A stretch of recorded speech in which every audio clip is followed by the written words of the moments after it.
but I think the development of full artificial intelligence would spell the end of the human race. It's a flying object, and we don't know what it is. I would hope somebody's checking it out. With a rocket or whatever, but incredibly fast, opposite direction. It was too fast to be an airplane. I'm glad the Pentagon is looking at this, because if it poses a threat, I want them on top of it. Well, the craft generates its own gravitational field. You said there's lights in the sky? The internet has become the command center for criminals and terrorists. 911, what's your emergency? I need help, please help me! Won't let it happen. You know, that's what we're instructed to say. Roswell, Area 51. Alien kept deep under the ground. 1, 0,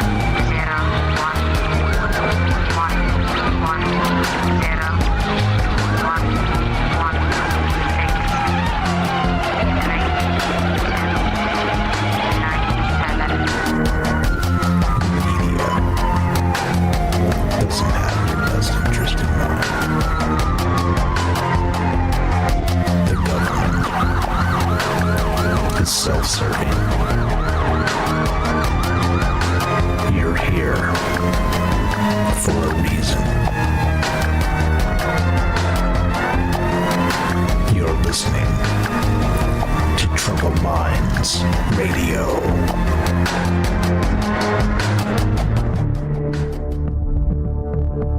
Broadcasting live from a secret bunker just off the extraterrestrial highway. Somewhere in the desert sands outside of Las Vegas. From somewhere in space-time, loosely labeled Generation X on planet Earth.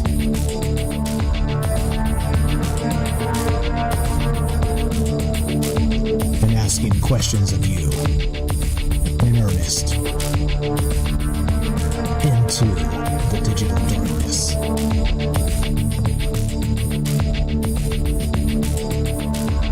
Well, good evening, and welcome to Troubled Minds Radio. I'm your host, Michael Strange. We're streaming on YouTube, Rumble, X, Twitch, and Kick. We are broadcasting live on the Troubled Minds Radio Network. That's KUAP Digital Broadcasting. Tonight, we're taking your calls as we get weird. I'm sure you're shocked. That's really been our calling card for at least several years now. We were weird before that, just a different type of weird. Tonight, shout out James out there. Again, he's probably not going to be part of the show tonight. He usually chips in something somewhere along the way, but he's not feeling well. And I was chatting with James a little bit earlier, and I was saying, hey, what's going on? Hope you're feeling better. His teeth are hurting and stuff. Well, they gave him some antibiotics, and not to get too into James's business here, but he said that it's weird when he takes these particular antibiotics because his dreams go super crazy and super vivid as part of it. And I was like, that's a curious thing. I wonder why that is. And so, of course, here we are with that idea to begin, because I started thinking, of course, now this is how weird I am and how weird this idea gets, because I was thinking about not just the dream space, but, we've talked about this, the Aboriginal believe a lot of tribes, but down there in Australia, I was going to say Australia, actually, I believe that the primordial space before humanity, before time, existed in the dream realm. And so we go to the dream realm. It's called the dreaming. And then we come back and sort of bring information back from it to the waking world. Now, the bizarre part about that is that it suggests it's a place, like a static place where we go when we actually dream. And that's the wild part, because I started thinking about what James said and how, okay, so you take a particular antibiotic or a drug, and there's different drugs with side effects and things like this. And I don't mean, I mean, actual pharmacy drugs, not street drugs, okay? Don't do drugs, kids. All the disclaimers apply. But I was thinking about it. I'm like, okay, so if the dream space is static like that, and we visit it somehow by kind of tuning into it, like a radio or something like that, right? Or REM sleep or the theta waves or whatever's going on in our brain, it tunes us in. It's like a radio. And then so we're able to visit it, and then we're able to sort of come back and tune out of that space when we're awake, and our waking hours are non-REM sleep.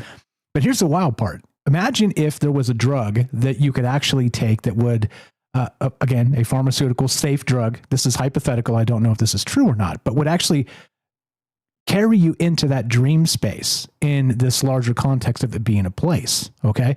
And that's where we start, just the idea of what this looks like. And of course, it got me thinking about a whole other number of wild things that came up as part of the brainstorming process.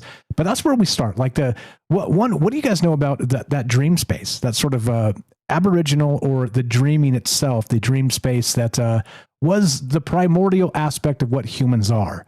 And, again, all the disclaimers apply. These are just thought experiments. There's no truth to be found here. This is just ideas, just people talking about wild stuff and different belief systems and patterns throughout not just the modern world, but the ancient world as well.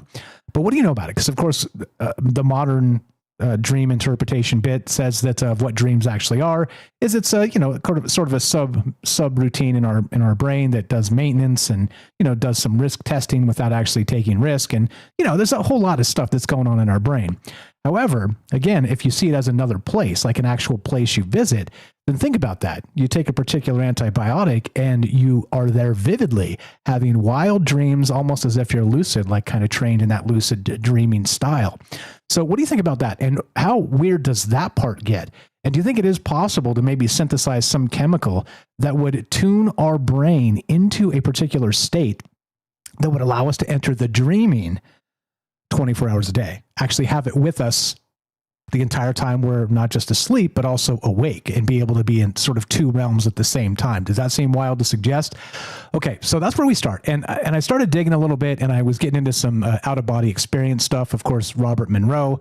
I talk about the guy a lot when it comes to that type of thing. He, journeys out of body, wrote several books, and he's got he's passed on now, but he's still got his the Robert Monroe Institute still teaching these courses on how to do the hemisync, which is the two different tones and one in each ear that sort of allows the brain to enter this state where you can escape your body, like actually have that out of body experience, right? And I was thinking not just in terms of, let's say, some kind of synthesized chemical or an audio situation like the Monroe Institute does. I wonder if you can be forced into the dream space. Okay. And we'll get to that. It's weird because there is some precedent to this conceptually. Again, no truth to be found here. Don't hold me to it. Just kind of thinking about ideas and different and wild ways to look at the world. But that's where we start. Shout out James. I hope you're better tonight. He said he was feeling a little better already. So thank goodness for that. It's no good being sick, man. Being sick is just the worst. And James has had his fair share. It's unfortunate. But thinking about you, buddy. I hope you're well and heal up quick. Okay, so I'm calling it the dream that eats you, and we'll get to what that means. And soul retrieval missions, which of course do fit into the space of the Monroe Institute. I didn't know this. I was kind of doing a little digging while I was on the road today, and I went, oh, wow, this is absolutely wild. So we'll get to that, and I'll explain all that stuff. And being stuck between two worlds is what I seek. There it is. Shout out Roving Fungus in the chat.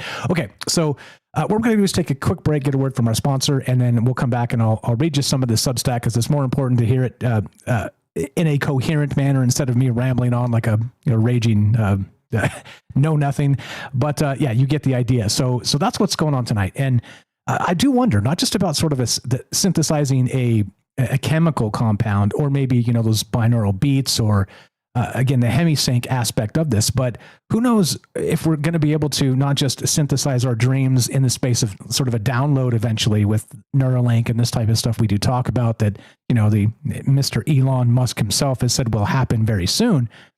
That's creepy to me. I don't want to download my dreams, because then they can be hacked and stuff. That's a whole nother conversation for a whole nother time. But imagine if you could be forced into that dream realm through some sort of audio or some sort of chemical, or maybe a combination of that, whatever that space is. I don't know. Maybe not, somewhere in between. What do you think about that? And do you believe that the dream realm is actually its own place? Or is it, again, sort of the subroutine in our mind that's kind of, the scientific version of it? What do you believe? As usual, you know me, I'm not about the cold and hard facts. You could just go read Wikipedia for that. I'm about speculation and wondering what comes next on the bleeding edge of science, but then also what kind of lies tucked within us, in our minds and our hearts and our souls, as very complicated human entities. That's that. Be right back. More Troubled Minds coming up in exactly 1 minute after a word from our sponsor. In this case, that will be Who is that? That will be the Stoic Mindset. Be right back. More Troubled Minds on the way.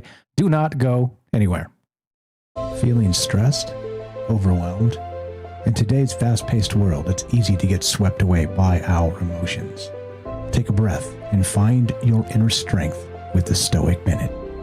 You have power over your mind, not outside events. Realize this, and you will find strength. The ancient Stoic philosophers understood that we can't control everything in life, but we can control how we react. The happiness of your life depends upon the quality of your thoughts. Focus on what you can influence. Cultivate a positive mindset and let go of what you can't change. Find your inner strength. Live each day with courage, wisdom, justice, and moderation. Embrace the Stoic virtues and find peace within. The Stoic Minute, brought to you by Jack in Oregon. Welcome back to Troubled Minds. I'm Michael Strange. Let us continue, shall we? All right, straight from the write-up. This is very good. I do recommend you read it, and it'll kind of fill you in on some of the details I'm talking about. That's why I think it's important to just read it straight so I don't ramble on and ramble into the night. But anyway, here we go. Straight from the thing. The dream space is not imagination. That distinction matters more than almost anything else that follows, so it is worth sitting with for a moment. Imagination is something you do. You conjure it. You direct it. You dissolve it when you are finished. The space Robert Monroe called Locale II operates under a different set of rules entirely. It does not wait for you to construct it. It already exists. What you bring when you enter is not creative vision, but something more like a tuning fork. And the realm responds to whatever frequency you carry. Monroe described it as a non-physical environment, as real and substantial as any physical location, except that the laws governing it are not the laws of matter. Thought is the only law. What a consciousness expects or fears snaps into solid form around it. Landscapes rise from the substrate of attention. Cities assemble themselves along the edges of intention. Personal heavens take shape with texture, weight, and temperature. Personal hells do the same. The beings encountered inside it interact with what appears to be independent intelligence. They have agendas that are not your agendas. They respond to you in ways you did not script. Time stretches or loops or dissolves entirely, and the space does not apologize for any of this. It simply continues, patient and generative, building from the materials you bring without asking permission. Now, we've talked about this. We did a whole show on this exact Locale II in the past, and that's worth looking up again if you want to do that. That stuff's all free, by the way. Just go to troubledminds.org, hit search on the episodes there, and then just type in Locale II, and you'll get it. And it's a weird space. Now to me, so I'm merging two ideas, the out-of-body experience and, of course, the dream realm and the dream state. Because, like I said, is it just like the hemisync protocol of Robert Monroe and the Monroe Institute, is it possible to knock somebody into the dream realm, to sort of just push them into that space and have them inhabit it sort of without trying to, without them even wanting to, against their will? Okay. And now I don't recommend anybody does this. It's just, again, a thought experiment. But that becomes the weird part of this, because there's a whole lot that goes into this in terms of the larger context of the out-of-body experience, the dream realm, and then forcing ourselves out of body in that Monroe Institute way. And, meditation has been talked about in the past, these hemisyncs, the binaural beats, shamanic chants, and sort of the drumming of the old ways. There's a lot of ways to actually do this, at least from what we're told, right? And if anybody has experience with this at all, I'd love to hear it, because there are people that have done out-of-body work and have explained it to us in depth on the show before. And it seems for everybody, it is a little bit different. So, as much as you can kind of do the scholarship and read and dig as much as you want about this, it still seems as if talking to people who have done these things is still the best way to find out information about it, as usual, right? Anyway, so back to this. Now, the hemisync and the entry into the out-of-body experience can happen deliberately. So Monroe's own work with this hemisync technology, the binaural audio process that synchronizes the brain's hemispheres and shifts awareness into specific focus levels, represents one of the most documented routes in. Again, links in the description down here, just the Monroe Institute. Very easy to find, monroeinstitute.org, and there you go. Okay, back to this. So, the body rests, breathing slows, the physical anchor remains in place, but attention begins to separate, first slightly and then dramatically, from the usual stream of sensory data. Focus 10 is mind awake, body asleep. Focus 12 is expanded awareness. As the numbers climb, the physical world does not simply dim, it becomes less relevant. The way a very loud room becomes background noise once you stop trying to parse the individual conversations. The mind moves freely. The environment it moves through responds to intention with an immediacy that physical reality never does. An object forms at a glance. A location changes at a thought. An interaction unfolds exactly as it is held in mind. And experienced explorers consistently report the same thing. It feels more vivid than waking life, not less. The reason for this is straightforward once you think it through. The sensory input arrives straight from consciousness rather than being filtered through the physical senses and is translated by the brain's interpretations apparatus. There is no delay. There is no degradation. Whatever is present is present completely. The risk is not theoretical. It announces itself the moment you understand how the space operates. Now, the risk here is, and the reason I'm talking about it in this particular manner, so go back to James and the, taking a pharmaceutical, again, legal stuff, don't do drugs, kids, and it's giving him vivid dreams. And it made me wonder if there's a way to force people into that space, okay, against their will. And, he didn't ask for these vivid dreams, but he's getting them. And, kind of easily they come to him now. For just a moment, he's not going to be on this stuff forever, but for a few days here or whatever, he's going to be kind of stuck in this space where he's getting these wild dreams. Now, the thing that made me kind of put these two ideas together was exactly the same thing. With the hemisync of Robert Monroe, clearly it's something that you do intentionally. But recognize that we've talked about this in the past as well, that, you don't know what kind of music is on the internet. You put on headphones and just fire up a YouTube channel, and maybe, just maybe, there's something out there that's kind of mimicking that hemisync technology where it gives you, different tones in each ear that kind of forces you out of your body. At least, let's say in increments, small doses. I don't know. It's a strange thing to think about, kind of being forced into that space without recognizing what's happening. And that's another question as we start. Has that ever happened to you? You think you were maybe listening to something, or there was some kind of actual stimulus, maybe visual, maybe auditory in some way, that started to force you out of your body? Anybody ever had that experience? Not me that I remember, but I do. Let's see, thinking about it this way, I would guess that sometimes you might not notice. Maybe this type of thing is happening all the time and we don't recognize it. Okay, so now the weird part about this is, so the second part of this, so the dream that eats you. Now you get pushed into the dream, you're stuck. You can't get out. That's what that refers to. Okay, so you're forced into the dream space. You cannot escape. What happens then? And so I was just kind of riffing with Grok, which Grok has improved a great deal if you guys are using the AIs at all. And Grok suggested that there's a Monroe Institute technique whereby they went into these spaces, Locale II and beyond, looking for basically trapped souls, looking for out-of-body travelers that had passed on and didn't recognize where they were. And they were trapped in these maybe karmic states, kind of like the Bardo, from the Tibetan Book of the Dead that we talked about recently, the Bardo states. But they were in this ethereal space, and they get stuck in these loops, and they don't realize maybe it's a tragic passing, and they don't realize they're gone. Maybe there's that karmic aspect that kind of draws them in these circles, these cycles where they, metaphorically chase their tail in the same space, creating the same trauma experience or creating that personal hell.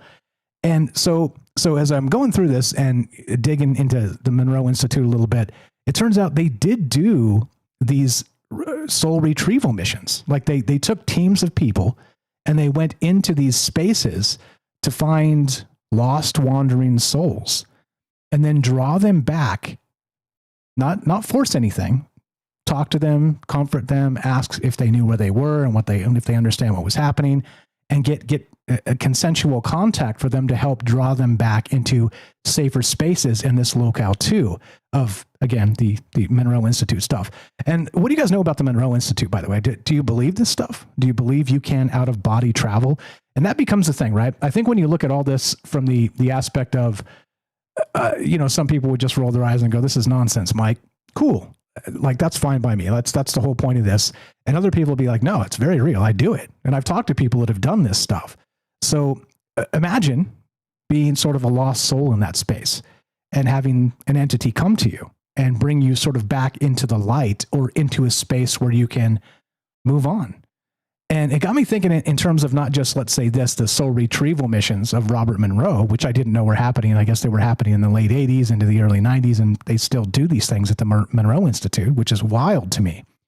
But when you kind of bake this idea into where we came from, where we're going, and all the rest of that, it seems as if in the human experience, this is like a reverse psychopomp, right? Because if you remember, the psychopomp is a soul or an entity that meets your soul in the passing space. Okay, so when you do pass on, we talked about stay away from the light, go to the light, this type of thing. Like, how would you know if you've never experienced that at all? Well, enter the psychopomp, car on the boatman, things like this, where there are these liminal spaces of the passing soul, and there are gatekeepers, so to speak, metaphysical gatekeepers, entities, demigods. What would you call them? Psychopomp is the appropriate term, actually. But think of it this way. So now we have lost souls in the soul retrieval missions that the actual Monroe Institute did, and they would bring them back to the light, sort of like a reverse psychopomp aspect. And so these people that are caught in these loops, in these, recreating a situation, a guilt or trauma or whatever it was, that they are now drawn out of that space and released, freed, kind of brought back to the light of understanding where they are and what they're actually doing. I don't know. The entire thing's wild to think about. And so I'll get into some of that and read you some of the soul retrieval stuff that they do. But they take a team of people and they go basically in search of lost souls into Locale II and beyond, and some of the other more liminal places of the out-of-body or the astral experience. Like I said, this is all conceptual to me because I don't practice this stuff. You guys know I'm highly fascinated with it, but I don't do it because, of course, it's easy to lose yourself and, a lot of that stuff. And one, I don't have time. I run home and I do this instead. Maybe I should stop this and do that. I don't know. What do you think? But you get the idea. I'm just playing. But that's what this comes down to. And I do wonder if this is not just possible, but maybe this is something that we do when we dream, when we sleep. And is it possible to knock somebody into the dream space, okay, through some level of technology, through some chemical compound, through some combination, some, again, auditory drums or chanting or these types of things. So anyway, that's where we start. That's where this begins. And I hope everybody's well tonight. We are taking your calls if you want to be part of the conversation. The number to call, of course, will be 702-857-6939 till we get the other number fixed. Still working on that, having all kinds of problems. And I was surprised to find that the Monroe Institute actually spent some time in, again, mid to late 80s into the 90s doing these missions, actual soul retrieval missions in the out-of-body space to rescue entities, to rescue a lost soul. I mean, does that sound wild to you? And do you believe that's real at all? Because, of course, the Bardo states, we talked about it, sort of that karmic completion. And if you prepare enough through your living Bardos, then you just pass on. You don't have to deal with the karmic consequences of yourself because all of that's been resolved when you were living. But in this case, merging two ideas, the out-of-body of Robert Monroe and the Bardo states of the Tibetan Book of the Dead, it seems as if they're suggesting they go in and find these lost souls that are in these hell loops, and they ask them if they'd like to come back out and back into the light and escape. I don't know. What do you think? Does it seem too far-fetched, too far afield? Maybe. I mean, that's the entire point of these conversations. We're supposed to, press the envelope a little bit and consider what the hell's actually going on. But what do you know about this? I'm calling this the dream that eats you. Soul retrieval missions of Robert Monroe. And of course, can you force people into the dream state? Yeah? No? Somewhere in between? And do you think they're related? I don't know. One more time. Love to hear your thoughts tonight. If you want to be part of the conversation, give me a call, 702-857-6939. Put your hand up on the Discord, troubledminds.org. We'll see you in just a moment. We got Jorge coming up first. When we get back from the break, don't go anywhere. More coming up. More Troubled Minds on the way. Jorge and your calls as well. Be right back.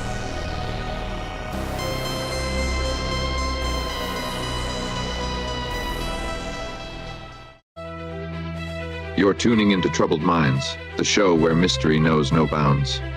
Stay tuned for revelations that'll keep you questioning the fabric of reality.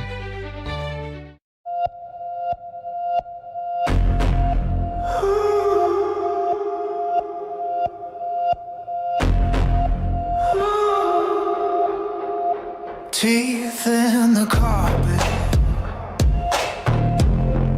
shadows in the frame. You wake in a hallway, but every door says your name. Clock hands are crawling backwards through your chest. Chase your own echo. It never lets you rest. It's a dream that eats you, bites down slow, chews through the light. Every fear you sleep through comes back sharp in the middle of the night. I'm on soul retrieval missions, pulling you from that black tide, from the dream that eats you, back to the body you hide.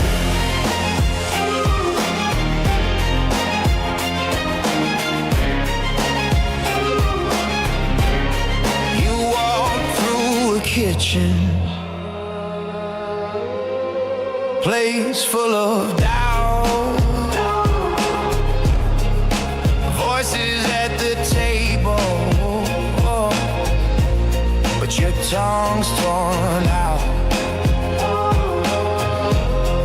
I draw a white circle right there on the floor. Call your scattered pieces from under every locked door. From the dream that eats you, bites down slow, chews through the light. Every fear you sleep through comes back sharp in the middle of the night. I'm on soul retrieval missions, tearing seams in the dark sky. From the dream that eats you, back to the body you hide.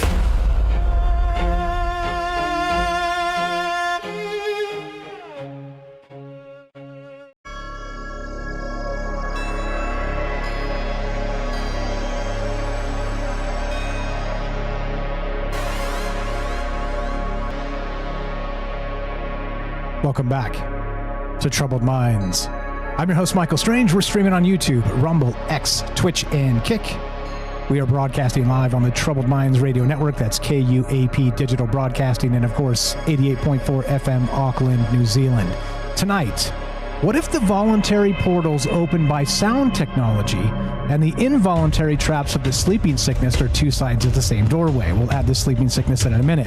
One entered with training and intent, the other forced open by unknown forces. Both lead to the same space, both confirm the same risk. And the risk I'm talking about is getting caught in your dream. Has anybody ever been stuck in a dream, sort of in that moment of, what would you call it? It's not just a night terror, but it is when you wake up and they say it's the alien abduction experience.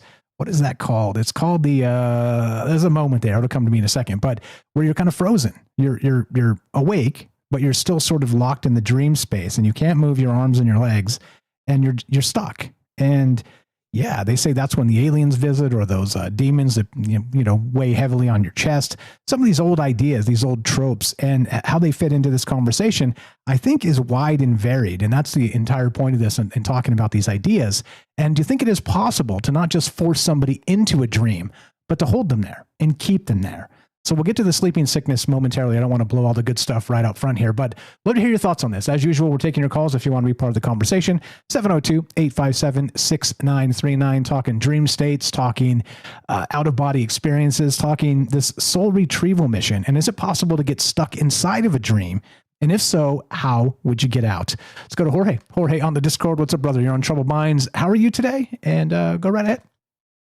I'm doing great, Mike. How are you? Pretty good. Pretty good. Thank you very much for popping in here. I'd love to hear your thoughts. There's a lot of ways to take this, as you know. Take it wherever you like. Oh, bro, I can go all day on this. But I think the word you were looking for was sleep paralysis. That's the one. Thank you very much. Yeah. I don't know how to explain this. Let me start from the beginning. I'm gonna lay out my heart here, just for you, Mike. When I was 5 years old, around 6 years old, I used to have a recurrent dream. That's because my dad kind of made it happen. The recurrent dream was that I used to see a hand at the end of a trail, and it used to scare the bejesus out of me. Then my dad told me that if you want the hand to go away, you have to confront it. I mean, it's like, I cannot help you in your dreams, so you have to help yourself. And so one time I confronted the hand, and I got closer to the hand, and I was able to see that there was a face inside the hand. And then I still wanted to confront it, and the hand started bleeding, bleeding from the palm all the way down to the forearm. And I was still scared, and I woke up, and it happened again. And then I got closer to the hand, and then once I was able to look into the eyes of the face inside the hand, the dream stopped, just like my dad told me. But the weird part is that after that, I started hearing the voice of the person that was inside the hand. And now the person inside the hand kind of started manifesting itself in different ways. And then it just kind of went away, and I missed it. I missed it so bad. It was because the voice guided me. I felt even though it was a menacing, powerful entity, I just felt like he was like my dad or something, or he was like a familiar spirit. And I missed its power and its presence and its warmth and its love. And so I started doing different techniques to try to get that back. When I was a teenager, I started reading a lot of Carlos Castaneda. I don't know if you heard of him. Sure have. And so there in the Carlos Castaneda, the first two books that are techniques for dreaming, where Don Juan kind of teaches him is you have to be on a porch and just sit there idly, walk forever, with your fist clutched. And so eventually you're going to be able to control your dreams. And I did, but it was exhausting because I was not able to sleep very well, because once I started dreaming and controlling my dreams and going to different places in my dreams, that I wouldn't be able to get a full night's sleep, because I just wanted to keep exploring in my dreams. And so it worked, those techniques worked, but it was exhausting, and I just stopped. And then I realized that there was something missing, that along those travels, I was able to see symbols, and there were recurring events that I was not able to predict or to figure out. Kind of like the world. It's you predict that you're going to wake up when the sun comes up, and you go to sleep when the sun goes down, or when you feel tired. When you're dreaming, you really don't have that. So you just keep going and going and going. And there are multiple things that happen in those realms that, you cannot really figure out what the heck is happening or what's going on, or at least I was not able to. And so I started studying. I grew up in Los Angeles. So I used to study with a guy named Stephen Holler. He used to teach, I don't know if he still does, in this place, Philosophical Research Society down in Los Feliz. So I was with him for 2 years, and he taught a lot about Carl Jung and the shadow and the reintegration and all that fun stuff. And I never really quite subscribed to it, but some of the stuff was kind of useful, particularly with my dreams. But then at that time, it was I was not dreaming anymore. It was just too exhausting. especially because I was graduated from high school and I was starting to go to college. And so it was like college and then work and then trying to be in a band. And it was just too exhausting to like even not sleep at all. And so, but on that time, then he gave a lecture on the Golden Dawn. So he introduced me to some people that were doing Golden Dawn stuff up in Culver City. And so I started doing Golden Dawn stuff up with the people in Culver City. I graduated, and that's where I learned, oh, those are the symbols that I needed. So even like the voice that I saw with the voice or the hand that I saw when I was 5 years old has always guided me throughout my life to explore my mind mostly, because those are the things that I ask him for. It's like, teach me something new or like show me the truth about this. And so he's like, okay. So by happenstance, I just happens to meet Stephen Holler or bump into a book or talk to a friend that I haven't talked to him forever and he recommends a book, or I, it's like get a vision. You have to travel to this place. So I go and travel and have a particular experience. And then after I graduated from the Golden Dawn, I started doing Kabbalah, Hermetic Kabbalah, but that freaking sucked. It just doesn't go anywhere. Then I started studying Lurianic Kabbalah, and then that also has its limits because there's not a lot of stuff published. And then I started doing a Bulafian Kabbalah, and that's like another different realm of, oh my gosh. Like when you do it's like you go into different realms, but on that one you do breath work. It's like Abu Lafia says, like get yourself some tefillin. I don't know if you know what that is. I don't know what that phylacteries. Is. Oh, okay. It's kind of like you've seen it. It's kind of like you put like a little black box in your forehead and a little black box in your upper arm, and then you wrap the leather along your arm until you get to the hand, and then so you do your tefillin, and then you basically intone divine names, but on a certain breath work, but the breath work has a rhythm. And that just like immediately, well, not immediately, but like if you practice it like for a month, you are able to like get on it like really, really quick. Like you just go through like multiple places really, really quick and without any substances. It's like just breathing gets you high. Even after the session, I couldn't just, because I used to do it close to a river, because the river gives me so much more energy and so much more like force. And so when I had to drive back, I couldn't just just get out of it and drive back because I was still high just from breathing. I had to like at least like sit on my car with my eyes open and listen to music or talk to myself for like 15 minutes. Otherwise, I would have gotten into an accident because it just makes you really, really, really dizzy.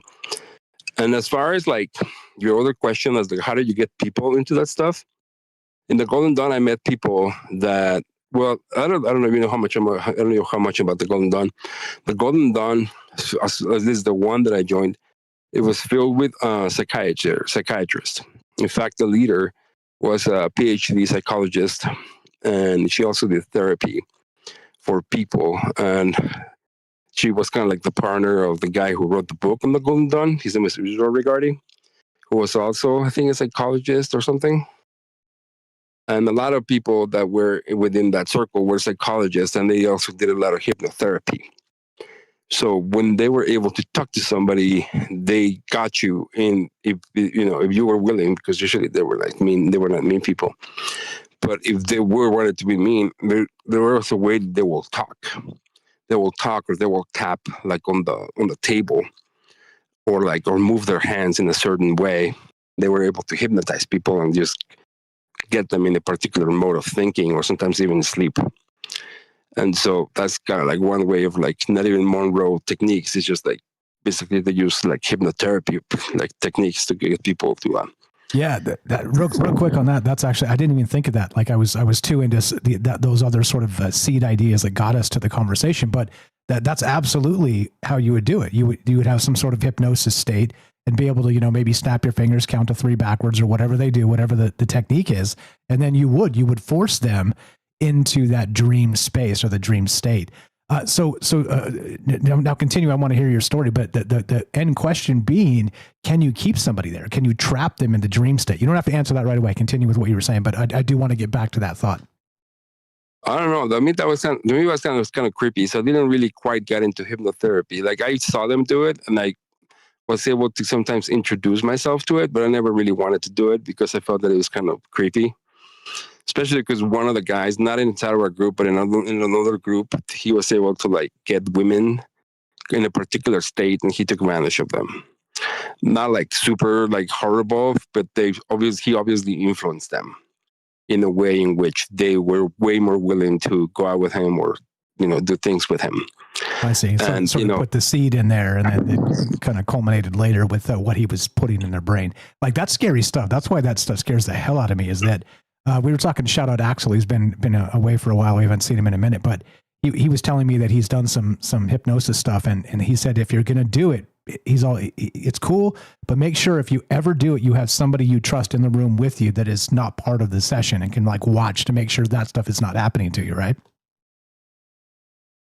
Yeah, for sure. I mean, it's like even like the way like you speak to people, and also if they give you like details about their lives, which is like the thing that really like traps them.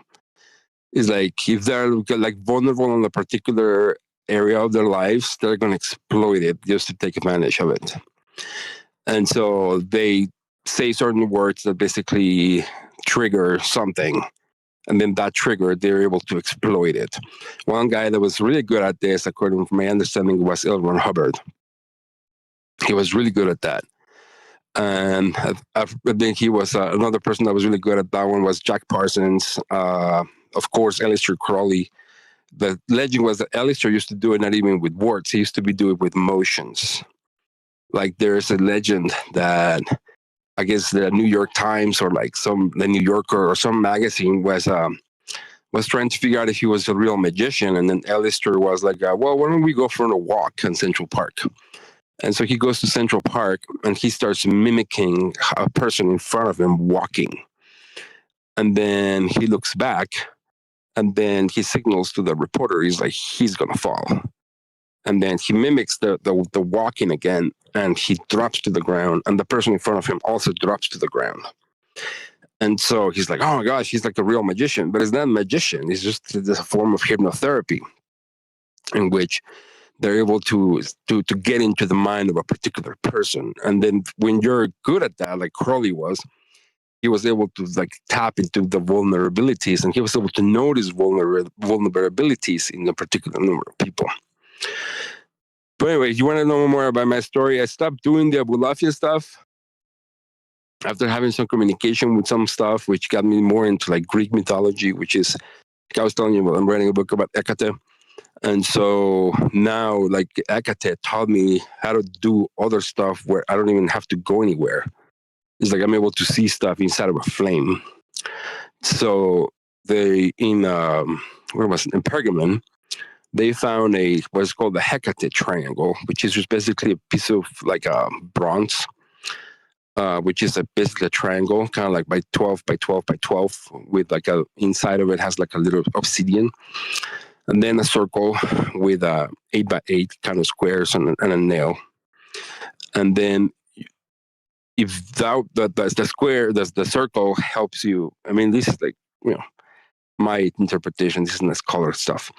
The circle gives you astrological phases and also breathing techniques, which is kind of like Abulafia a lot. But the Abulafia just tells you, is like, this is the rhythm, and it only gives you one rhythm.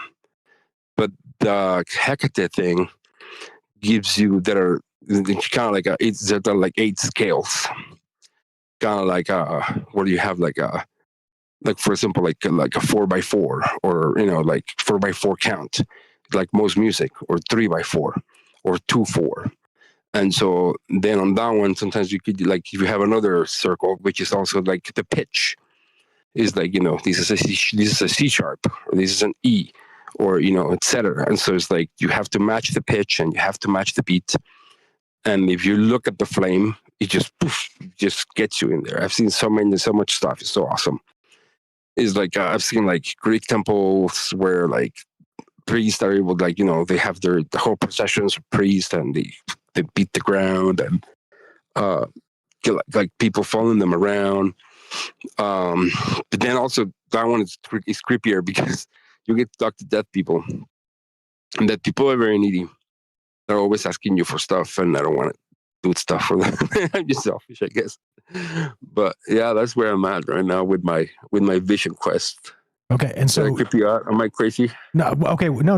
Let me ask you just to clarify, so I understand here. So this is not the dream state. This is more of an out of body state. Like how do you actually enter the state? Is it like a ceremonial thing where you have to meditate and stuff, and you're stationary, or is this like walking around the street or whatever on a normal day, and these things are happening around you? Like how does it actually work? Well, that's the thing. I look at the flame, like a candle, the little flame of the candle. You see everything in the flame of the candle, but it's not really the flame of the candle. It's kind of like the way your eyes kind of like start to do something with the meditation, where like your eyes kind of like start doing something, and when your eyes are in a particular angle, your stuff just starts pouring in. You see the images and you can hear the stuff. It's mostly images more than hearing stuff. And sometimes, like, even when my idol is like, it's like even when I'm peeing, it's like, you just stare at the wall. And even when you stare at the wall and you're not thinking about anything, then I sometimes dive into the wall and see things too. Because like it's so easy now with the Hecate thing to like be able to just douse and just go into things. I see. Okay. So what we're talking in that particular space is flame scrying, pyromancy is what it's known as in the old ways. So, but you're able to do it without a flame. Okay. So super cool. Does this intersect with the dream space at all, or am I talking about two totally separate things as far as your opinion goes on this? I think even dreaming is hard. I think there are like different levels of dreaming, and then there are dreams that are not even dreams. Like I don't know if you heard of like the telepathy tapes with Kai Dickens. I have heard of them. I have not listened to them yet. Oh, they're awesome. There are a lot of. She's doing a lot of investigations with people with near-death experiences, and the near-death experience is like a lot of PhDs are saying it's like, no, they're just dreaming. It's just some type of hallucination, and so all of them are like, this is not a hallucination. And so there are some, like, all of the people that have near-death experiences are saying, this is not a hallucination. I have done drugs. This is not a hallucination. It is not sleeping. It does not feel like I'm sleeping. This is totally different. It's like all of your senses are like propped up. It's like you're dying. It's like, everything just like flares up. It's like all of your senses are trying to engage for you to be able to not die, or for you to be able to engage in this type of experience. And so when you go into like near-death experiences, like that is not definitely like a dream. And like pyromancy, I guess when you call it that, it is not like a dream state. It's also, you just kind of feel like you're dying. It's like, because the breathing, sometimes you feel like you're running out of air, but that running out of air is what gets you in the mental state to like just go out of your head, go out, like, because that's basically it. It's like you go out of your head, but the beat and or the time signature and the tones, it just like makes you just go into different realms like really fast. And so I see. So it's definitely, it's not like dreaming. You feel like you're dying. I see. And this tracks. This is more of that shamanic sort of vision stuff that goes way back. Again, this is ancient stuff we've been talking about for a long time, the drums and the rhythms and this type of thing. And if you can pick that out of daily life and just sort of enter this trance state anywhere, that becomes that next level, right? That's amazing. Is it possible to trap somebody there? So that becomes this question that I was asking earlier. Maybe not just a dream state, but if you, let's say you go into this pyromancy state where you're seeing, let's say, is it possible to kind of lock somebody in that space through hypnosis or any other means that you've heard of? Not that I know of. I mean, you can, but it's kind of like, but that has to be induced through like, substances. But it's kind of like Carlos Castaneda said. It's like, or Don Juan said, is like there's like a little like a silver cord that like it's kind of like you come back to it eventually. but I've never really been to like a place where like it's like the or at least the places that I have been, they're not like this world where you're trapped in your body. It's kind of like you're just part of something, and like you're just part of the place, but you're not really out of the place. Or I mean, it's not like you're isolated. And then this kind of like there's that silver cord that always pulls you back to your body. Yeah, I was. But thinking, yeah, I have been.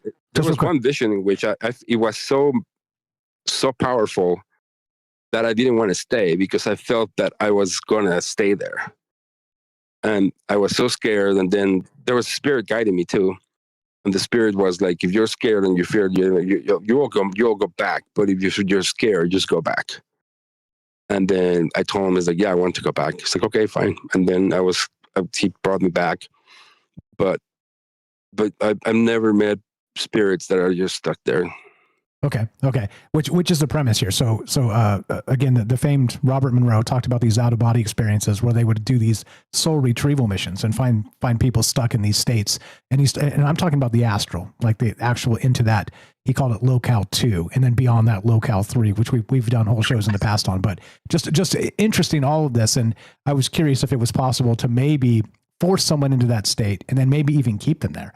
And I know it sounds mean or bad or whatever. That's not what I'm saying. I'm saying, is this something that we've heard of, we've talked about? Because if that's the case, bringing them back as part of these, soul retrieval missions makes a ton of sense. But fire stuff, brother. We got about a couple minutes left. If you got anything else, thanks for jumping in here. Always amazing when you call us. Well, yeah, I guess you got to define like get stuck there, because a lot of the spirits that are there, they don't have bodies, so they just live there.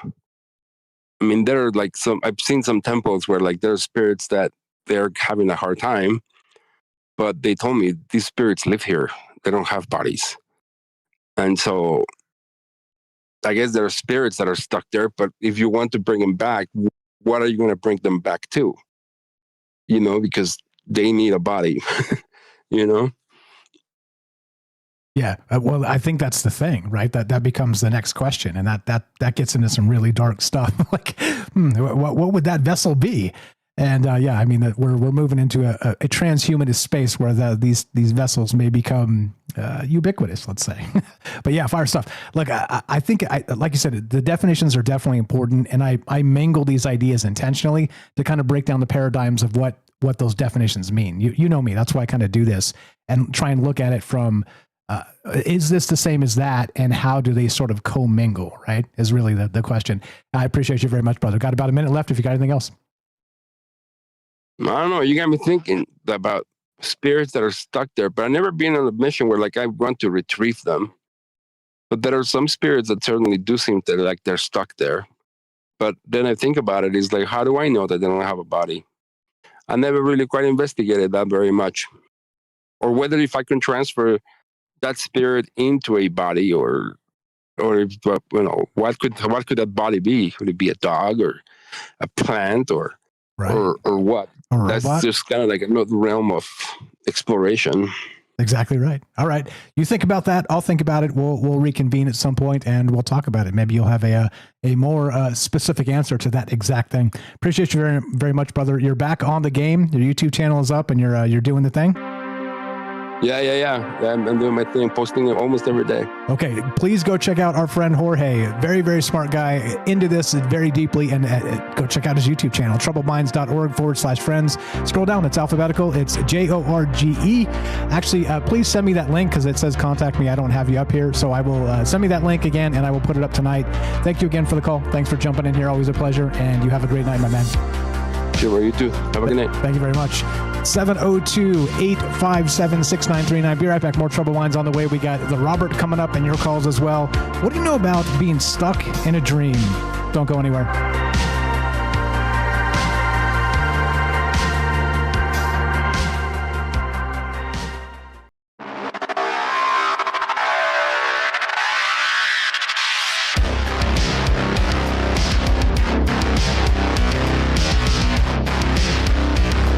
Welcome back to Troubled Minds. I'm your host, Michael Strange. We're streaming on YouTube, Rumble, X, Twitch, and Kick.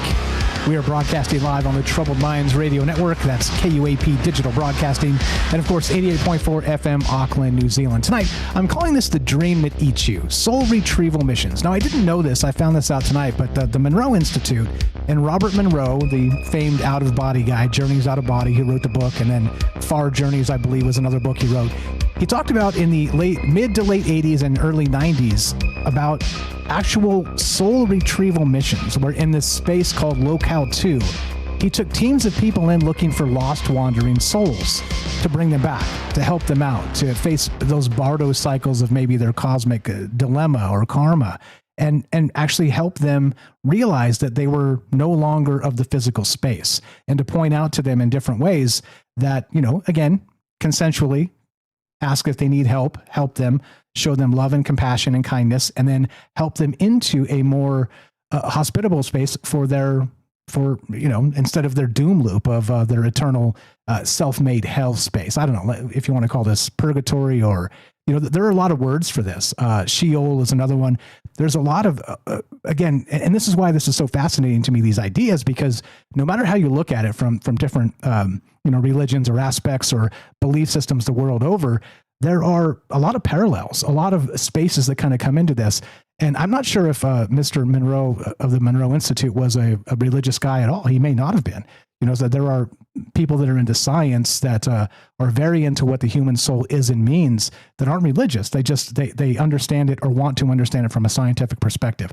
Look, I don't have a dog in those fights. Like I said, I am as radically agnostic as possible in all the ways, because I think it's important to get wisdom from everywhere. That's it. It's very simple. And wisdom is good. And I do believe in being kind to people. And that's that. It's very simple. That's what Troubled Minds is about.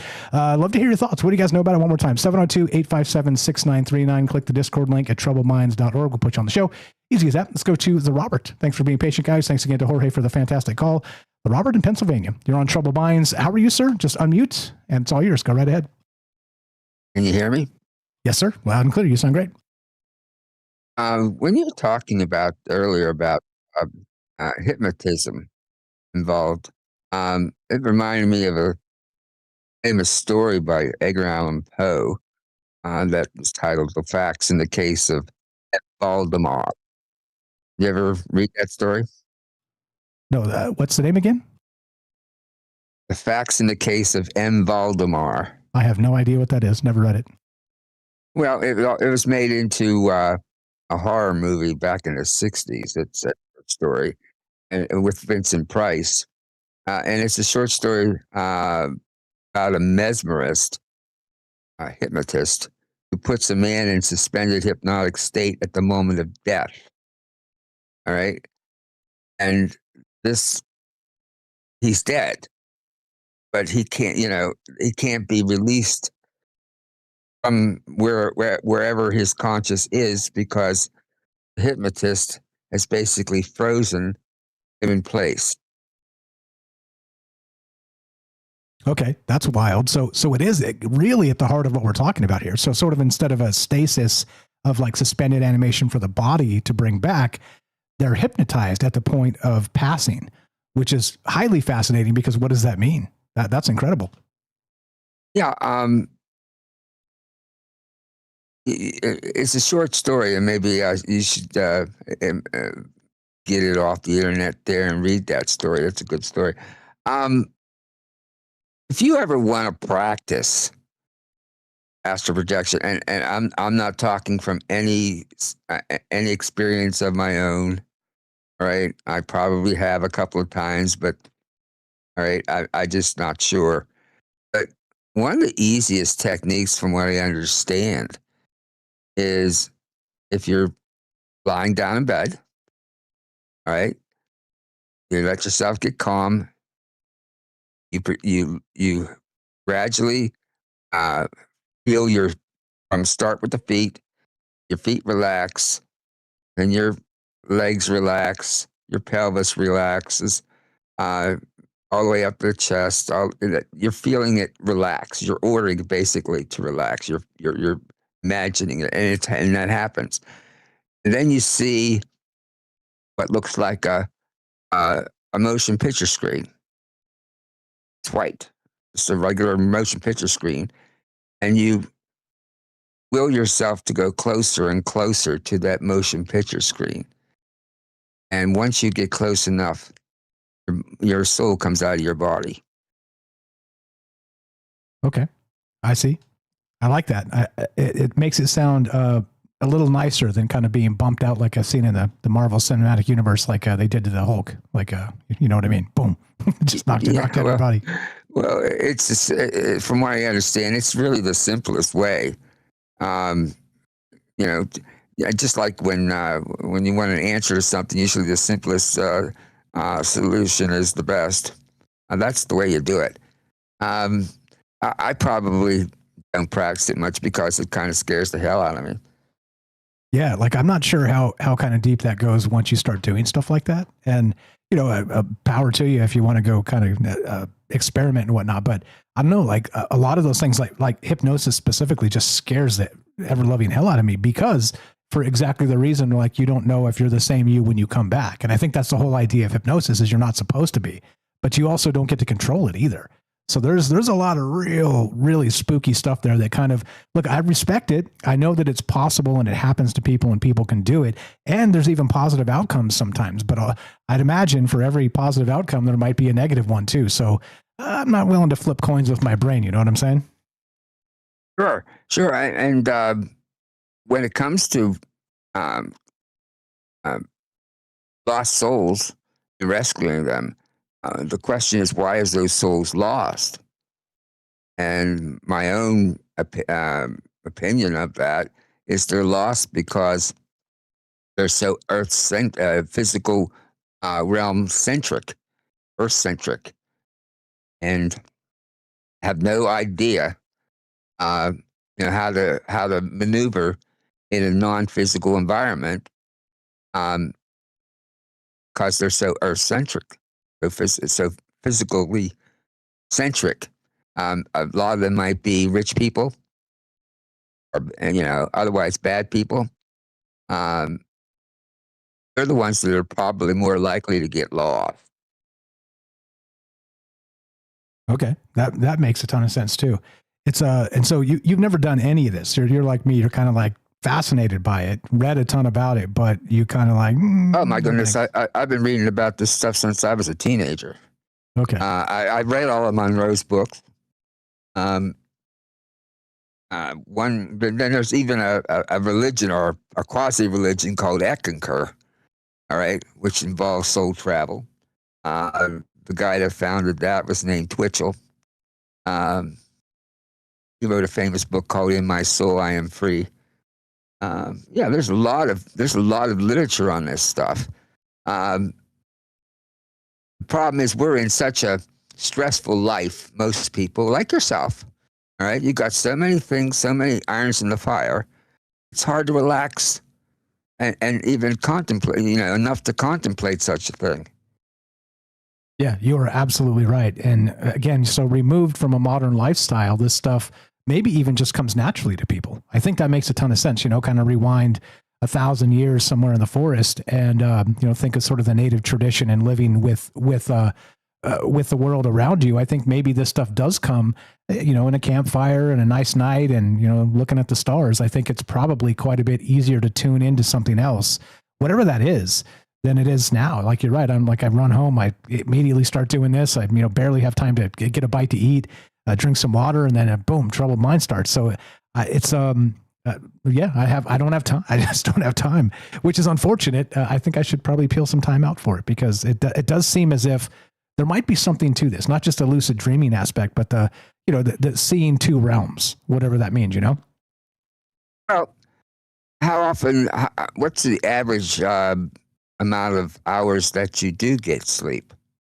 I sleep fine because I basically go from the time I wake up to the time I sleep. So I get like maybe 6 hours of sleep a night, something like that. And okay, well, you see, you're not doing anything better when you climb into bed. All right. So what, pick a day or pick a night, make up your mind that when I crawl in this bed, I'm going to relax. I'm going to force myself to relax. I'm going to relax from my feet and gradually relax my whole body up to the middle, the mind's eye. All right.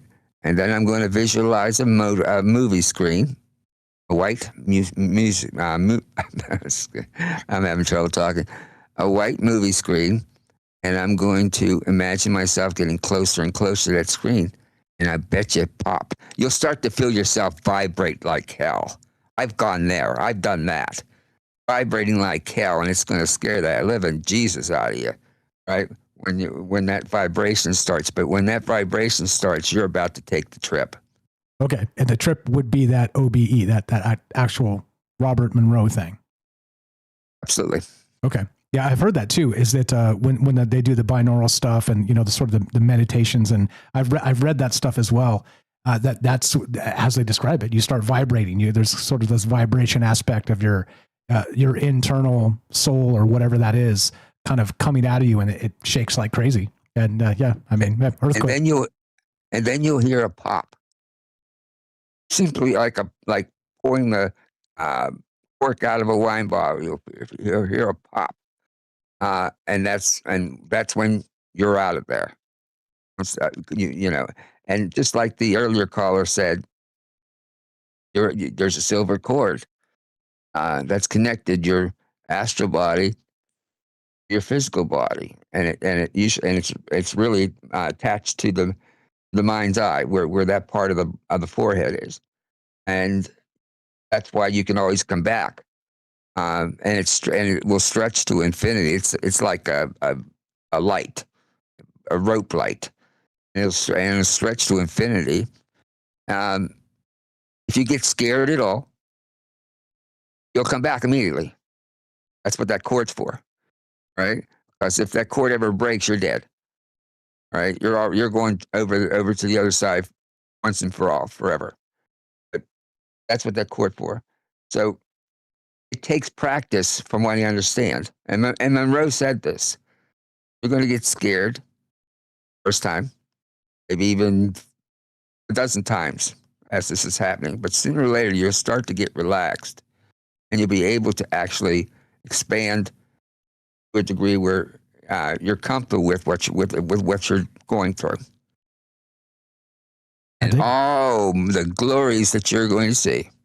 I dig it. What is that one? So you sent me a book, and I've read like a quarter of it. Well, you sent me another book, and it's called the reality, nature of reality. Yeah, where they were channeling. Was it Seth? The Seth sessions? Seth. Yeah, Seth sessions. Yeah. Okay. They are.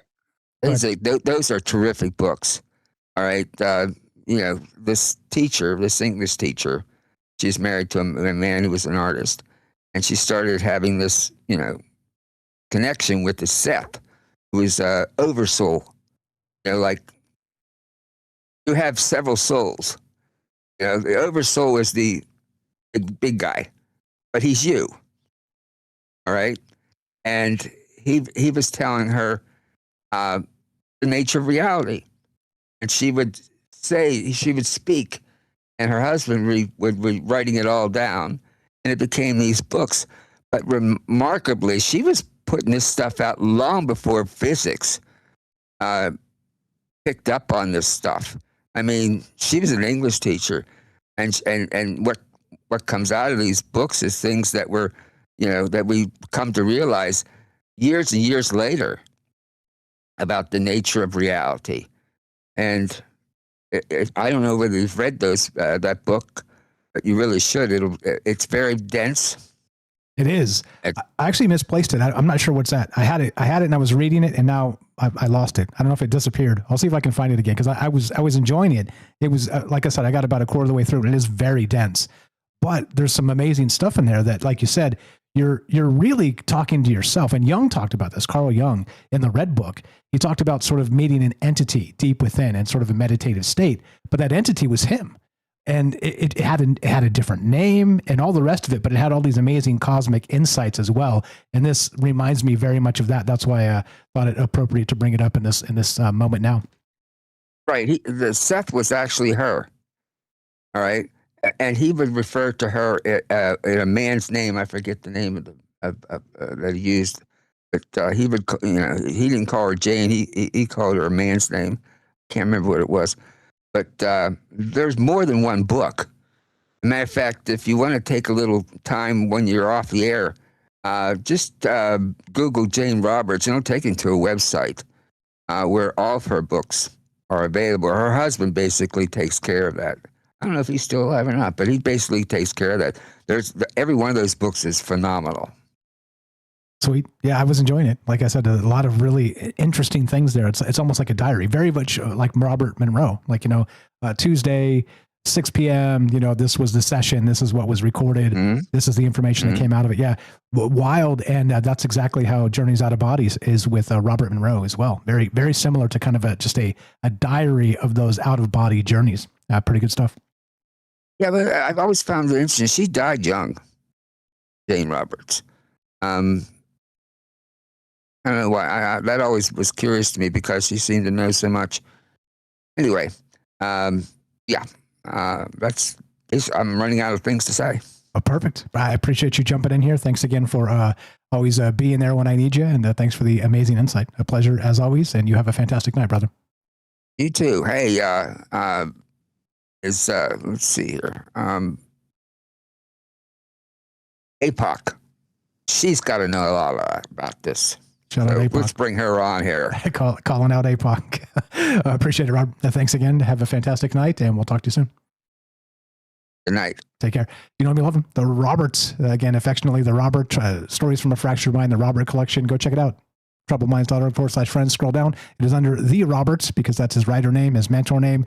Click that. It's on Amazon. You can get it tonight. Order it tonight. Probably get it tomorrow. That's how fast Amazon works. It's like magic. Absolutely like magic. Love to hear your thoughts. We're talking sort of the Monroe Institute meets sort of a dreamscape aspect. Is it possible to keep somebody pinned in a dream, whether through its chemicals or, and I don't mean like a coma state. I mean, actually sort of, maybe magic, maybe, like we said, hypnosis, these types of things, and be able to kind of keep them from escaping the dream itself. I don't know. And there is that sleeping sickness, which we'll get to as part of this narrative. Appreciate you guys' patience with all this. And thanks for the great calls tonight. Love to hear what you think. 702-857-6939. Click the Discord link at troubledminds.org.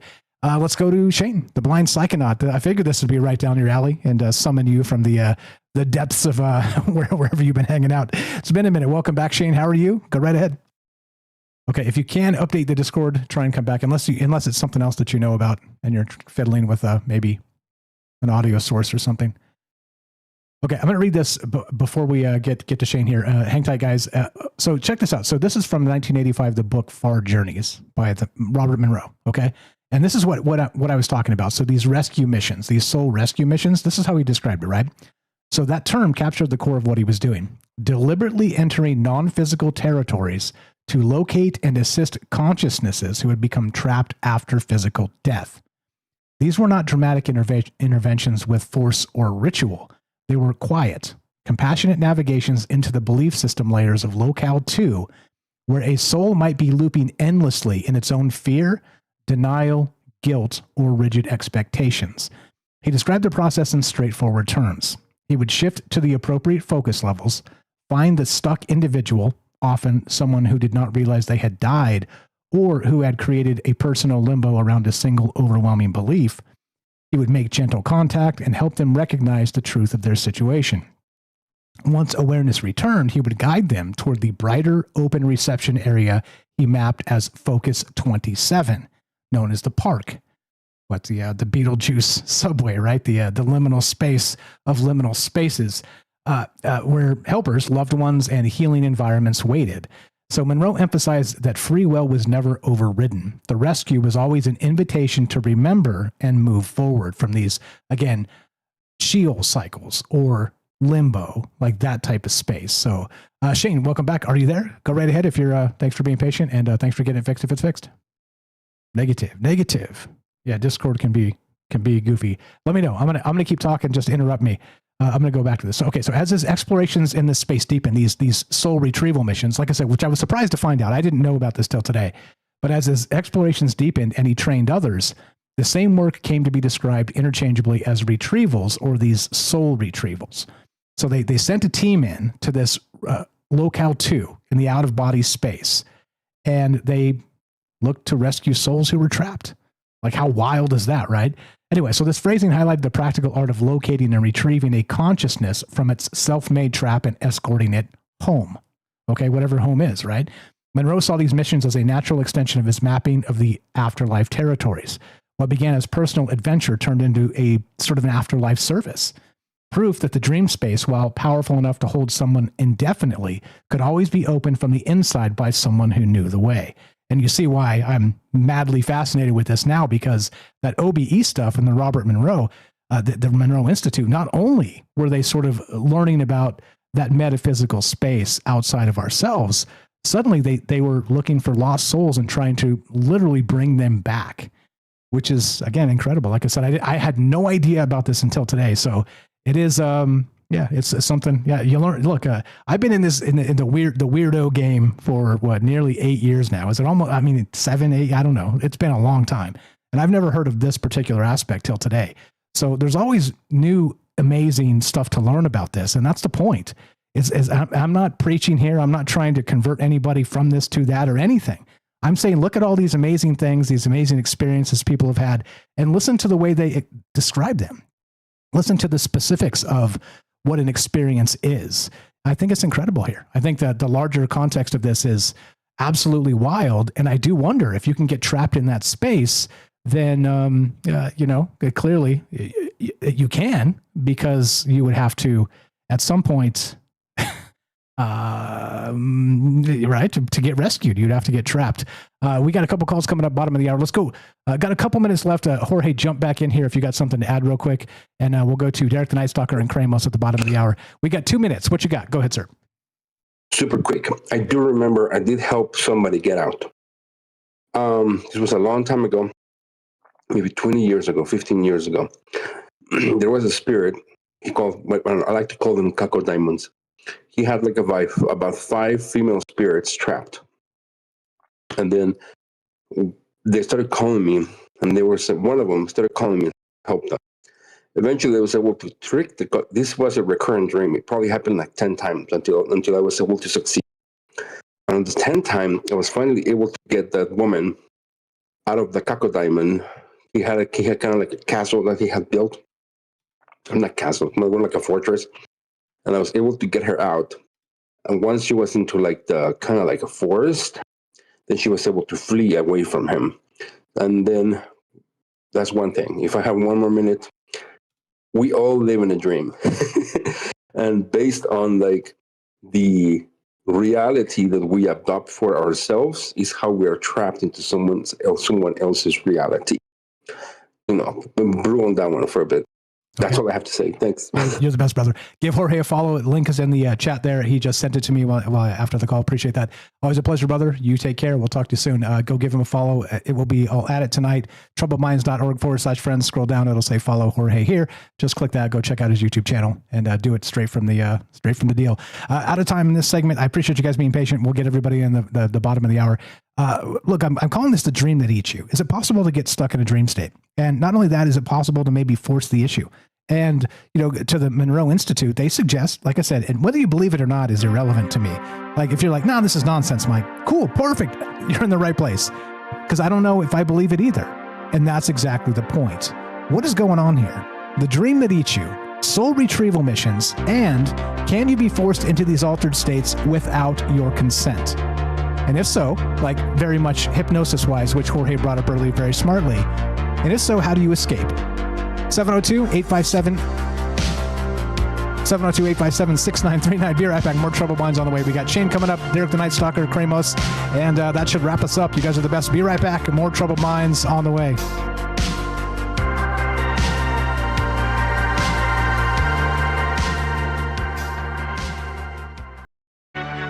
This is Troubled Minds.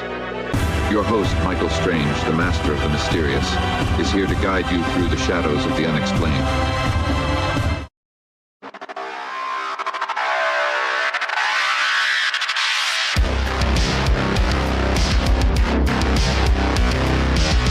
Welcome back to Troubled Minds. I'm your host, Michael Strange. All the places, all the things. Tonight I'm calling this The Dream That Eats You, Soul Retrieval Missions. Now, what the hell does that mean?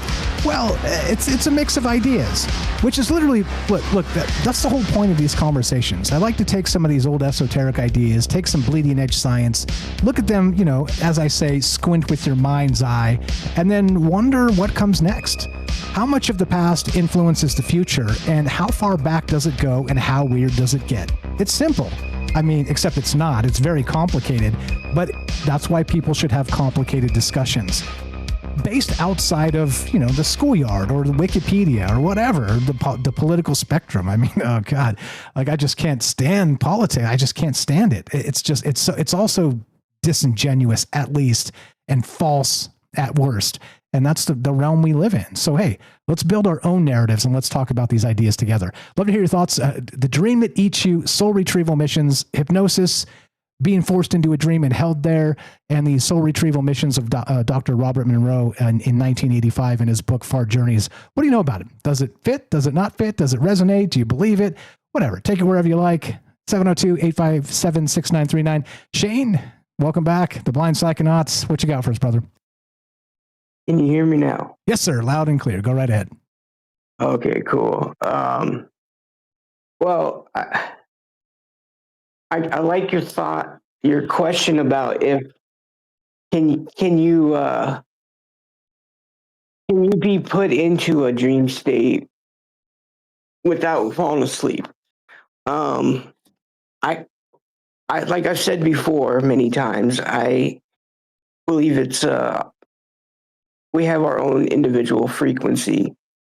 And if we can figure out like our own frequency or like yours, then somehow, I don't know if it would be like a machine or what it would be, but if we can figure out how to manipulate individual frequencies, then yes, I think you can, I don't know, you zap them, I guess. I don't know, like a direct energy weapon, which they already kind of have with like the voice of God, which I know we've talked about that on here before. But yeah, I think it's if not already been done in like black projects, but as like a mainstream, we're not there yet.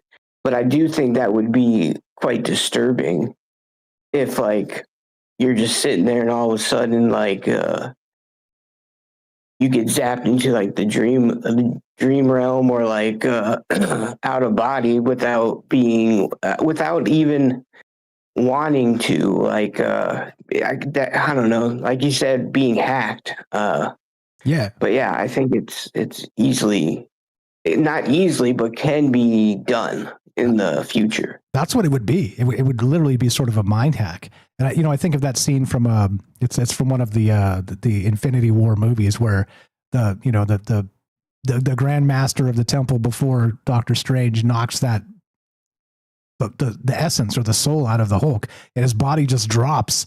But he's still floating there, kind of like talking to her, like, okay, well, I mean, I can't attack you now, but I mean, like that type of state, right? Imagine just sitting there like I don't know, like a laundromat or something, reading a book, and then somebody walks by and does something, some sort of somatic ritual, and then boom, you sort of enter a dream state yourself. I mean, that's a terrifying thought right there.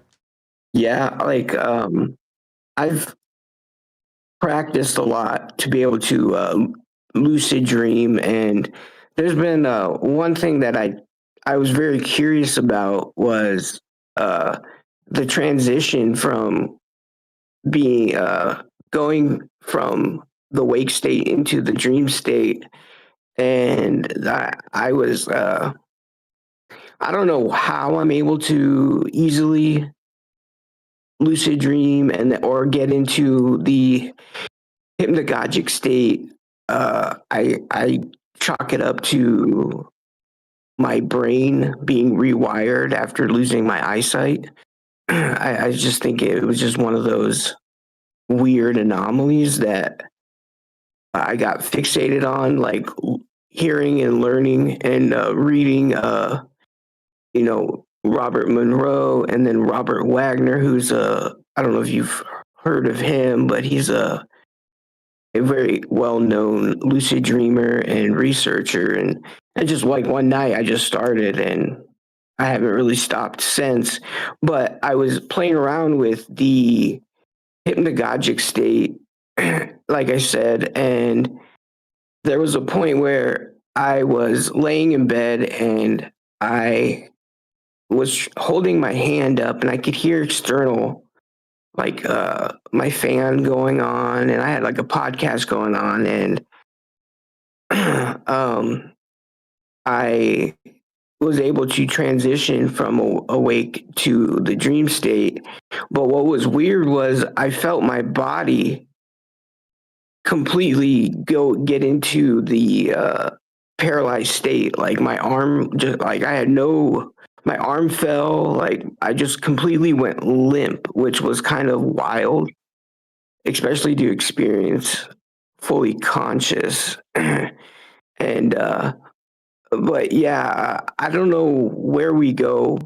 Obviously, I'm not that smart, but stop it. But stop it. You're smart enough to keep up with all of us, and we're a pretty eccentric, smart group. So do not discount yourself. You're a very smart guy. I appreciate you.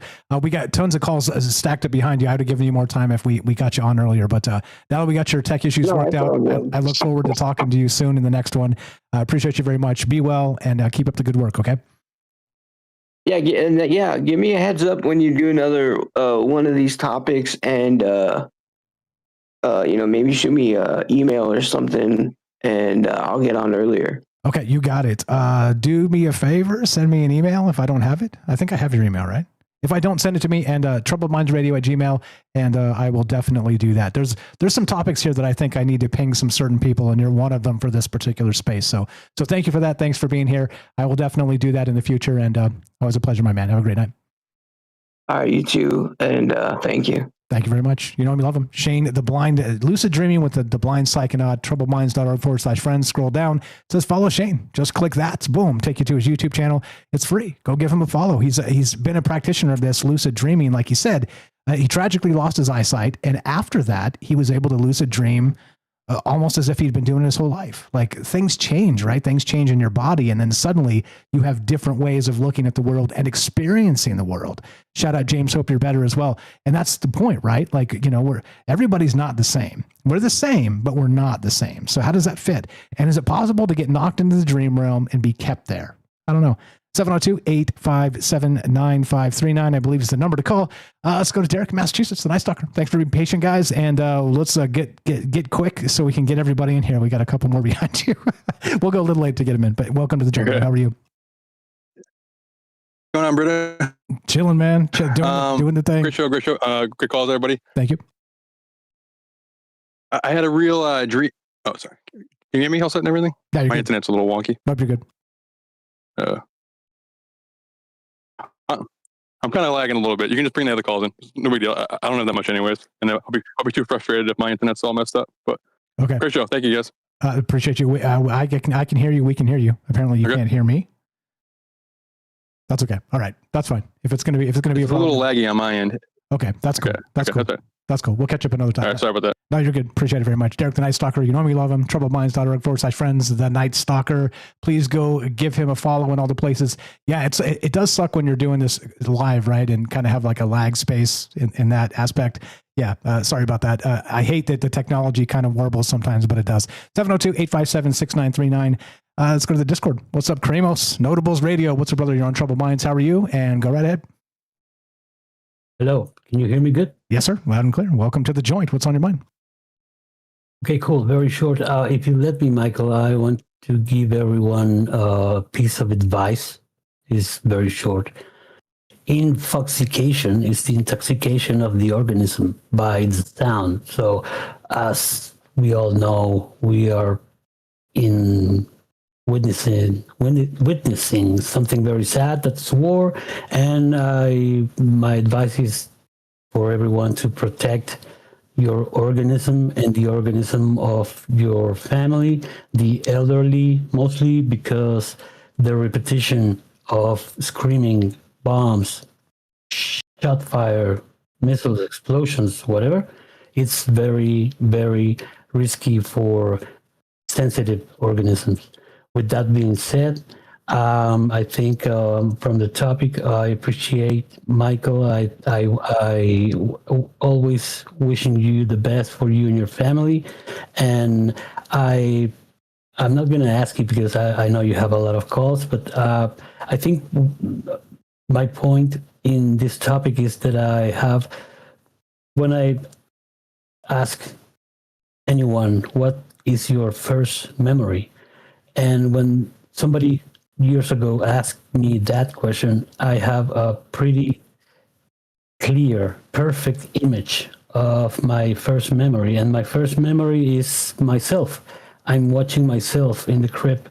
So I don't know if that was a dream or it was something else, but I think it's interesting how some people don't remember their dreams, or in my case, when I don't remember, or when I remember not entirely, or the dreams that I remember perfectly. Like I have dreams that I remember today that I had when I was a little kid, but I remember those dreams perfectly. I don't miss any detail.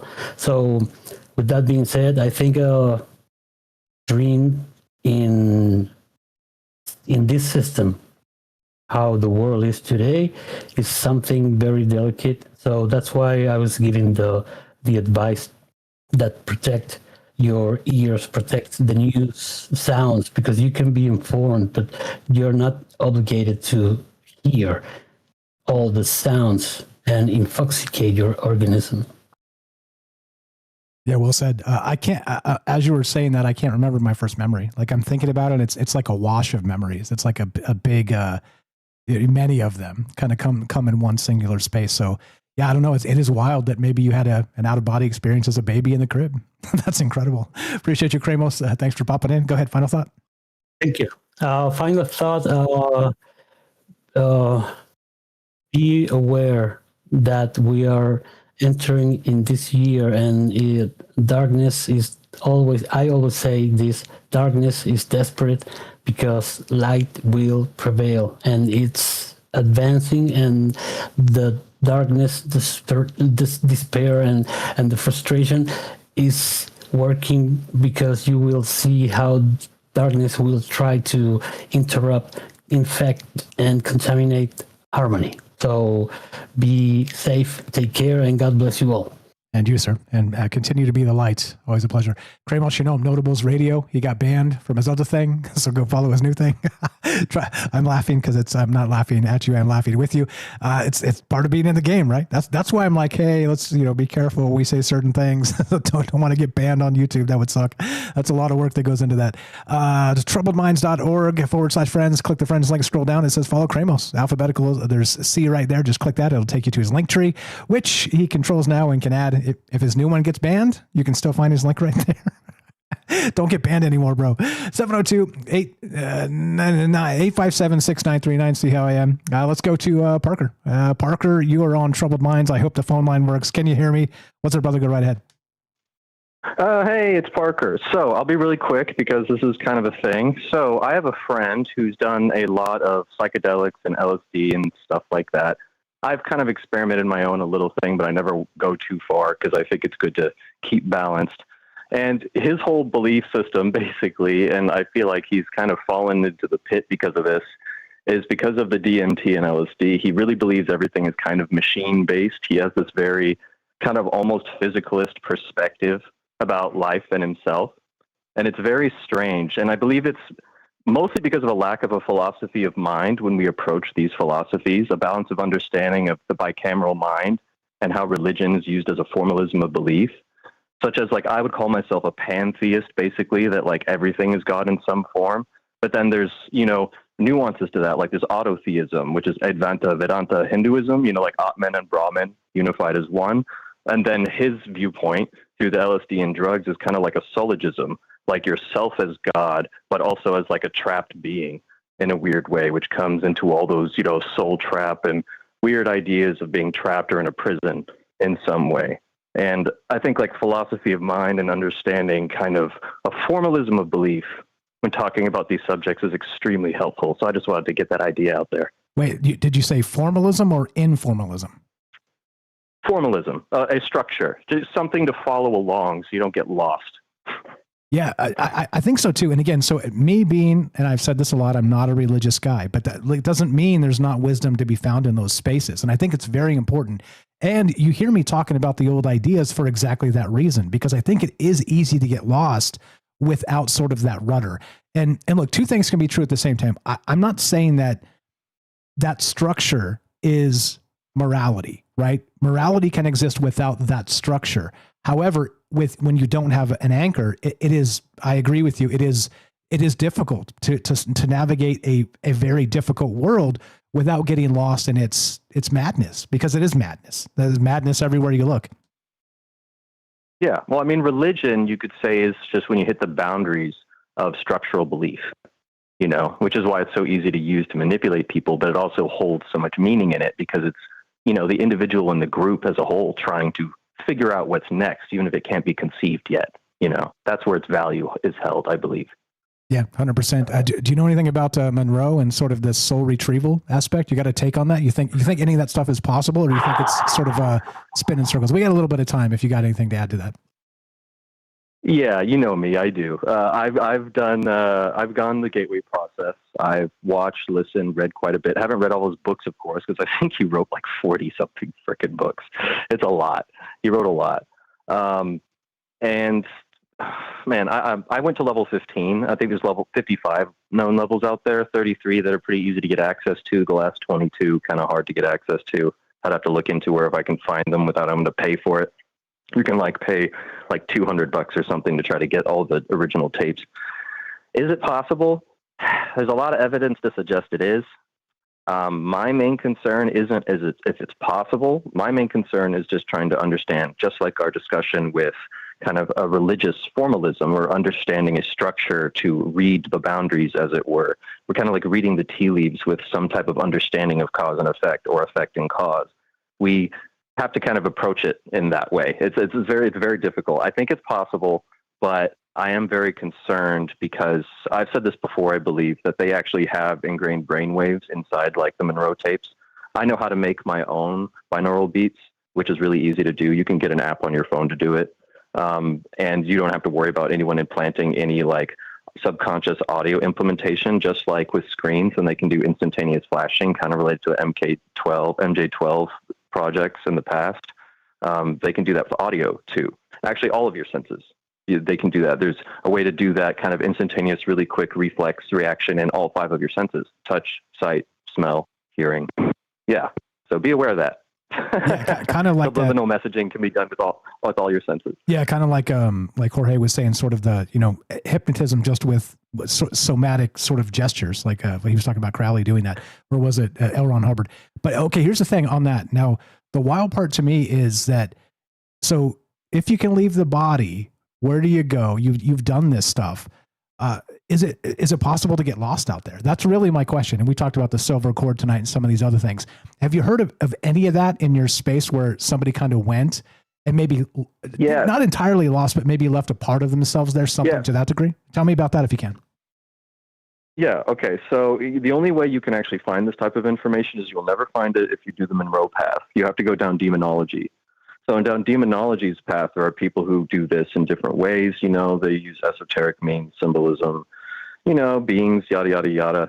But there are a couple that I found, I don't know where, I've lost the sources, but I know for a fact there is 1 or 2 people, at least a story, where they did remote view and they approached specific beings. One of them was a reptilian, and another was something that's called a mitra, which is a tall gray being. And either one of those have the ability to snatch you, basically, if you're outside of your body. They're powerful enough to do that, supposedly. These are just stories, of course. But I've heard that to be the case. And I've also heard something like that from Brown, the remote viewing group from MIT. So, yeah. Or was it MIT? I forget which group it is. But Professor Brown. Farsight, Dr. Courtney Brown, yep. Yeah, Courtney.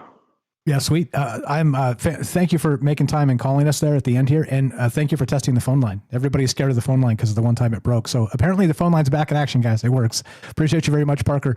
Anything to add? And I'll tell everybody about your YouTube channel. We do have a few minutes if you got anything to add. Oh, yeah, for sure. Yeah, my YouTube channel is the Experiencer Portal. I'm working on the first video right now. I've been putting it off for a year and a half because I'm just very serious about this thing, but also trying to be somewhat entertaining. But irregardless, you can also do my Substack, which is EX Parker. EX Parker on Substack. I put articles on there, and all 9 of my sightings and experiences that are important enough, I have written on there as an article as well. So you can do that. So, yeah. Super cool. Do me a big favor. Make me a link tree with all of your links, and I'll swap it with what you got because I just have your YouTube link there. If you have multiple things in action, a link tree will have them all. And if one you just decide not to do anymore, you can discard it, take it off, but your link stays on my site. Okay. So that's the best way. Pretty please make me a link tree. It'll have your Discord, or sorry, not Discord. It'll have your YouTube. It'll have your Substack and everything else you decide to add later down the road. So please do that. Get that to me. I appreciate you calling. Thanks for staying up late. Thanks for listening to the show. Unless you have anything else. No, I don't have anything else, and I'll make that link tree. Hey, guys, just stay positive, okay? I think good things are going to happen. It's going to look dark, but good things are going to happen, all right? So keep your head up. Amen. Have a good night, guys. Amen, brother. Appreciate you very much. Thank you for that. Have a fantastic night. You know we love him. That's Parker. Again, go give him a follow. Links in the description down below, troubledminds.org/friends. Scroll down just a little bit. It's alphabetical. It's P Parker. Click that. There's his YouTube. He'll get me a link tree. And by the way, just a reminder, if you want to be added to this list, the best way is to have a link tree so you control everything. And shout out, was it Kramos that got banned? So we had his YouTube up there, and now it's a dead link. But now we made a link tree, and if he gets banned again, he just makes a new YouTube and slides it in there. I don't have to change anything. We don't have to disrupt anything. You can always find Kramos. Anyway, please do that. Yeah, fantastic call. And that's the point. And so I didn't know Parker had done the Monroe protocols, and that's super cool, right? Like, this is why we talk about this in the open format we do. Look, we'll get bad faith actors, and we've been very lucky with that. If shout out Fred and Kelly and Joe, the people who have been here forever, the Robert, who've literally been here since almost the beginning of this entire thing. I think like the bad faith actors, or like the troll calls, or the stuff we get on this show, you can count on one hand. It's very low, which is, incredible, because this we expected when Frank and I started this, we expected to just get people pulling our leg, like constantly, and it kind of hasn't happened. So yeah, wild stuff. Yeah, that's it. That's what Troubled Minds is about. Kind of just thinking about these ideas a little bit differently, kind of mixing and matching some of these things and wondering what does come next. And what Parker said, I agree with. Look, I know times are challenging right now. I know things are going to get probably worse before they get better, but I do have faith. I have faith in humanity. I have faith in so many good people out there that are doing the right thing, even when nobody's watching.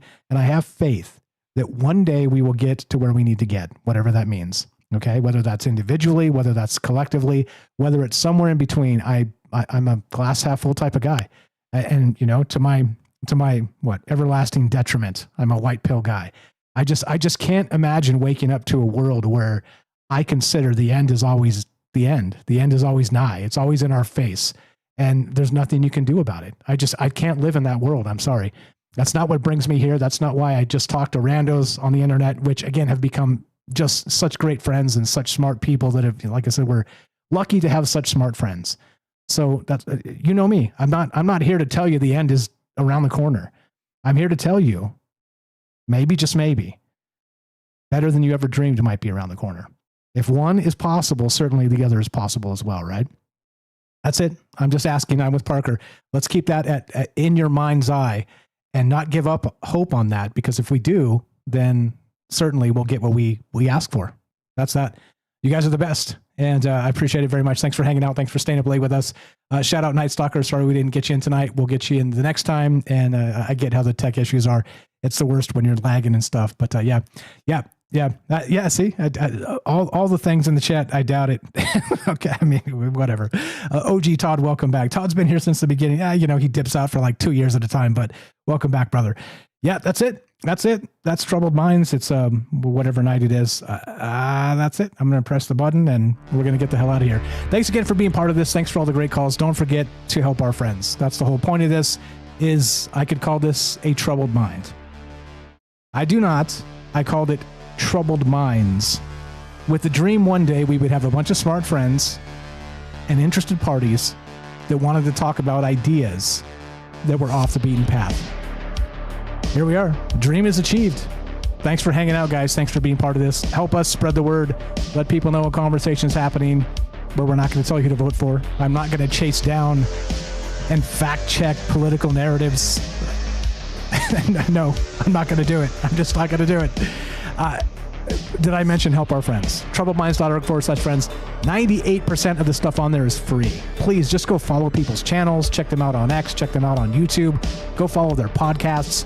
So many smart people with, look, a different perspective on the world we live in. Okay? That's not a bad thing. That's a good thing. That's it. That's it. It's simple, right? Sometimes simplicity is the best. What else? I don't know. We'll be back on Sunday night, God willing. You guys know the schedule. Sunday, Tuesday, Thursday, 7 p.m. Pacific. Working on some other stuff. I'll let you know. Yeah, there you go. Mr. Duffy asks, tell us who not to vote for. Chef Pete, shout out Chef Pete, says all of them. Yeah, yes, indeed. I think it takes a special sociopath to run for political office. A special type of sociopath.